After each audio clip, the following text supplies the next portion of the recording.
Welcome to stone dictation. Dictation 5 second बाद शुरू होगा। Ready start.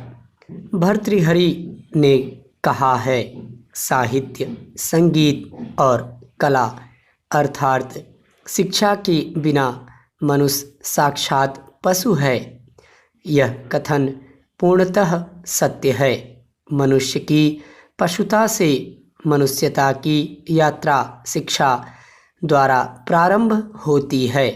शास्त्रों के अनुसार माँ के गर्भ से मनुष्य पशु रूप में जन्म लेता है, फिर संस्कारों से उसका दूसरा जन्म होता है, इसीलिए तब वह द्विज कहलाता है।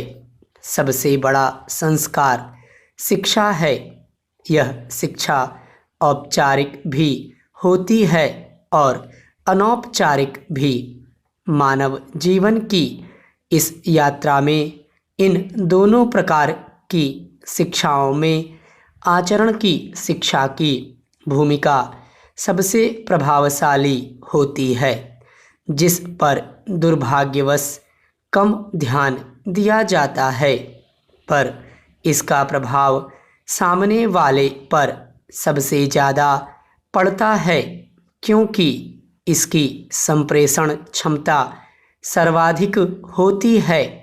आचरण की यह शिक्षा स्वजनों, गुरुजनों और समाज से प्राप्त होती रहती है।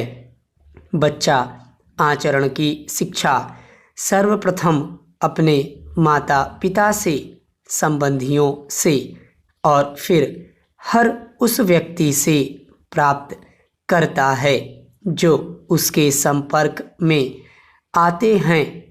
यह शिक्षा विद्यालयी शिक्षाओं से ज़्यादा प्रभावी भी होती है और स्थायी भी। इसलिए इसका प्रभाव बच्चे के मन मस्तिष्क पर सर्वाधिक पड़ता है। अतः माता पिता और गुरुजनों से यह अपेक्षा की जाती है कि वे बच्चे के समक्ष ऐसा आदर्श प्रस्तुत करें जो उनके लिए अनुकरणीय हो।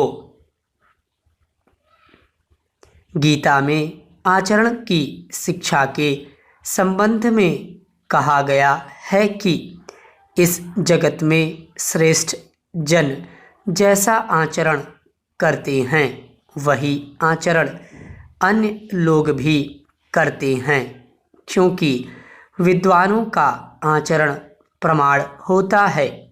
अतः उस शिक्षा में न किसी संदेह की आवश्यकता होती है और न किसी भ्रम की।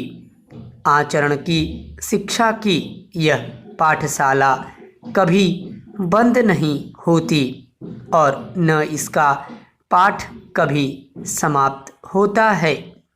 शिक्षण की यह विधि लोक को अपने अंदर सत्य, अहिंसा, त्याग, दया, करुणा, ममता, परोपकार, देशभक्ति आदि मानवीय एवं राष्ट्रीय मूल्य धारण करने के लिए अभिप्रेरित करती है, क्योंकि यही इसकी विषय वस्तु है जो जन जन के आचरण के विषय बनने चाहिए।